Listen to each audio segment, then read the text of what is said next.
do mundo inteiro. Em Brasília, o governo estuda a possibilidade de fazer com que os navios da Marinha passem pela alfândega. O presidente Fernando Henrique aguarda as explicações do ministro da Marinha sobre as denúncias. Assim que soube que a denúncia seria divulgada pelo Jornal Nacional, o ministro da Marinha foi ao Palácio da Alvorada. O presidente Fernando Henrique não gostou das explicações. A denúncia foi apresentada na quinta-feira pela Rede Globo à Receita Federal. Como não pode entrar em bases militares, a Receita notificou a Marinha pedindo que fosse feita uma inspeção conjunta nos navios. A Marinha ignorou o pedido e os navios chegaram ao Rio de Janeiro sem passar por qualquer fiscalização. A Polícia Federal, a Receita e o Ministério da Fazenda agora estão vendo o que podem fazer para recuperar o dinheiro com o imposto sonegado do contrabando. O Ministério da Fazenda estuda a possibilidade de os navios da Marinha também serem obrigados a passar pela alfândega. O presidente Fernando Henrique não quer falar sobre o assunto, espera que o Ministério da Marinha tome as providências. Mas o ministro Mauro César Pereira até agora não se pronunciou. Deve apenas divulgar uma nota oficial. Até agora a única explicação que a Marinha deu foi a de que essas compras são normais, feitas não apenas por marinheiros, como também pela própria Marinha, e que ninguém excede o valor permitido sob responsabilidade do comandante do navio. Agora há pouco, o ministro da Marinha voltou a se encontrar com o presidente Fernando Henrique no Palácio do Planalto, mas o teor da conversa não foi divulgado. A cobertura completa deste escândalo você vai ver logo mais no Jornal Nacional. O governo começa a rever os números relativos aos gastos do ano passado nas áreas de saúde e educação para rebater os dados do relatório do Tribunal de Contas da União. Ontem, em entrevista exclusiva a Lilian Vitfib para a Globo News, o presidente criticou o relatório do TCU. O relatório, aprovado por unanimidade pelo Tribunal de Contas da União, mostra que em 96 o governo investiu 12,55% a menos na educação do que em 95. Na saúde, durante o mesmo período, o saldo negativo dos investimentos chega a 51,86%. O relatório provocou a reação do presidente Fernando Henrique. Está errado o relatório do TCU. Eu pedi para o ministro da Saúde e da Educação que me faça uma representação para eu representar o presidente do TCU, porque há funcionários do TCU que não estão à altura de lá estar, porque estão passando para a opinião pública dados errados. Hoje mesmo, os ministros da Educação e da Saúde tomaram providências para apresentar os números do governo. Nós estamos fazendo o que o presidente determinou. Estamos analisando os dados para que se execute a determinação dele. Um dado que nos chamou a atenção é que o relatório disse que nós teríamos gasto no ensino fundamental apenas 67 milhões. E, na verdade, os dados que nós temos é que o gasto com o ensino fundamental no ano passado foi 1 bilhão, quase 1 bilhão e 400 milhões. O ministro Paulo Afonso de Oliveira, autor do relatório, disse hoje que as críticas do presidente Fernando Henrique são injustas, principalmente com relação aos funcionários do tribunal. Ele aguarda as representações do Ministério da Saúde e da Educação para tomar qualquer atitude. O governo britânico quer privatizar o metrô inglês. Mas os trabalhistas de Tony Blair vinham mantendo essa proposta em segredo, já que essa era uma das promessas de campanha dos adversários conservadores. Nós vamos a Londres agora com o repórter César Tralli. Tralli, planos secretíssimos como esse, como é que a imprensa acabou sabendo? Mônica, essa é uma história no mínimo engraçada. O ministro dos Transportes simplesmente esqueceu a pasta com os papéis confidenciais sobre a privatização do metrô no estúdio da BBC depois de dar uma entrevista. No desespero, o ministro chegou a acusar a emissora de ter roubado os documentos. Mas já era tarde demais para se justificar. De acordo com os papéis secretos obtidos pela BBC, a venda do metrô de Londres renderia aos cofres públicos o equivalente a 20 bilhões de reais. Nos documentos, o vice-primeiro-ministro John Prescott diz que a privatização é o melhor remédio para um metrô falido, sucateado e mal administrado. É tudo o que a oposição conservadora sempre disse e defendeu. O vazamento da proposta de vender o metrô é mais um indício de que os trabalhistas ingleses são bem menos radicais do que, por exemplo, os socialistas que acabam de chegar ao poder na França. E por mais que tente disfarçar ou esconder, o governo Tony Blair embarcou no metrô das reformas que são muito parecidas com as da era da Dama de Ferro Margaret Thatcher. Pelo menos aqui na Inglaterra, Mônica, a receita do que fazer com as empresas estatais é a mesma para conservadores e trabalhistas. Mônica. Obrigada, Tali. Em instantes, Justiça vai decidir leilão do Banerje. Propaganda enganosa, lojas cobram juros maiores que os anunciados.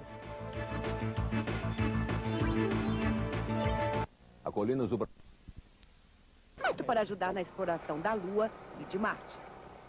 A jornalista Beth Lima lança no Rio o livro Londres, Modo de Usar. Antes da noite de autógrafos, Beth Lima deu uma palestra sobre Londres, a cidade que mistura o moderno e o aristocrático. Londres, Modo de Usar, mostra, entre outras coisas, como comer e dormir de forma barata num dos lugares mais caros do mundo. O livro traz endereços de pubs, casas de chá, danceterias e mercados de roupas usadas. E ainda crônicas sobre o jeito britânico de ser. O britânico, ele é sério só nas coisas que realmente devem ser sérias, mas ele adora o senso de humor. Ensina também o que não se deve fazer em Londres. Falar alto.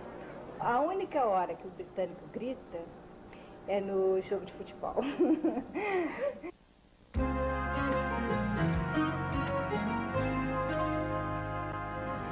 O frio da madrugada e a umidade do ar no centro-sul provocaram nevoeiro hoje cedo em muitas cidades. Em Belo Horizonte, madrugada de neblina e frio. A cidade amanheceu encoberta e o aeroporto da Pampulha ficou fechado por 4 horas. O nevoeiro também cobriu o Rio de Janeiro nas primeiras horas do dia. O aeroporto Santos Dumont fechou para pouso e decolagem e o Internacional para decolagem. A linha de instabilidade que se formou em Mato Grosso do Sul avança para Paraná e São Paulo e deve chover durante a tarde e noite. Também há previsão de chuva para partes do norte e nordeste. A temperatura máxima chega a 30 graus em Cuiabá e 24 graus em Brasília. Um susto, um pesadelo encerrado por um gol que foi uma pintura. Milena, que alívio aquele gol do Leonardo. Pois é, Mônica, e livrou o Brasil do vexame que seria um empate com o México na Copa América. Além disso, o gol dele classificou a seleção para as quartas de final. Leonardo salvou a pátria. Ele veio estragar a festa anunciada nos incríveis erros da defesa e nos gols de Hernandes. Leonardo conduziu o futebol brasileiro no ritmo dos mariachis. Leonardo é um dos titulares indiscutíveis desta seleção. Raras vezes é substituído e divide com Dunga uma parcela importante da liderança entre os jogadores. Leonardo foi um dos que mais tiveram a dizer para tirar a seleção da mediocridade. Orientou os companheiros com a palavra, conduziu a equipe com o pé esquerdo, nem sempre com a nota 10, nem sempre com liberdade.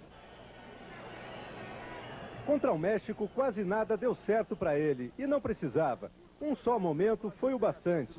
Ali na lateral, Leonardo disputou a jogada como se fosse a primeira de sua vida.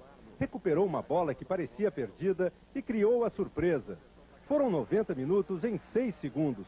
Correndo, driblando, chutando, Leonardo fez o caminho para a vitória. Fez seu caminho para a história.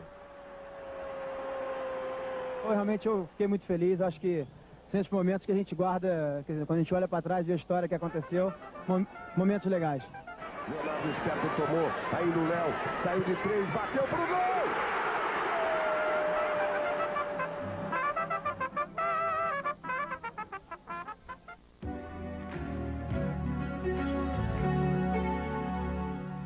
Festa no Arraial. A safra foi boa e vai ter muito quitute de milho nas barraquinhas, garantindo a energia de compadres e comadres. Nossa receita de hoje é uma dessas delícias, bolo de milho. Choveu no roçado no dia de São José, 19 de março. Os agricultores comemoraram e plantaram as sementes de milho. O santo não decepcionou. A colheita está sendo boa. E na cidade, os quitutes que usam e abusam do gostinho dele já tentam o paladar. Aqui no Nordeste, as receitas são variadas. Canjica, pamonha de forno, pamonha de palha. E o bolo de milho? Um bolo curioso que dispensa os ingredientes tradicionais. Os ovos, a farinha de trigo, o fermento. E é fácil de fazer. Você vai precisar de 10 espigas de milho que não estejam muito verdes. Meio litro de leite de coco diluído em meio litro de água. Meio quilo de açúcar. 2 colheres de sopa de margarina. 1 colher de sobremesa de sal. Rale todo o milho. Ele precisa estar um pouco seco para dar uma boa consistência ao bolo. Bata no liquidificador junto com o leite de coco dissolvido na água. Use uma peneira para separar o bagaço. Já na panela que vai ao fogo, misture o sal e o açúcar.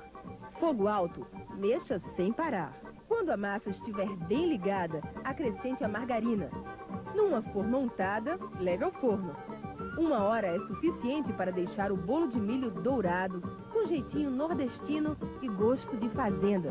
Uma delícia, não só para a festa junina, mas para qualquer época do ano.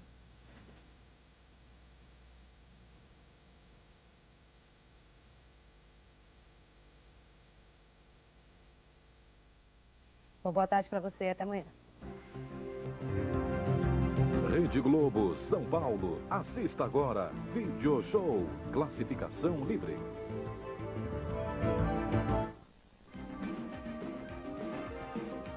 Jornal Hoje. Oferecimento Porto Seguro Saúde.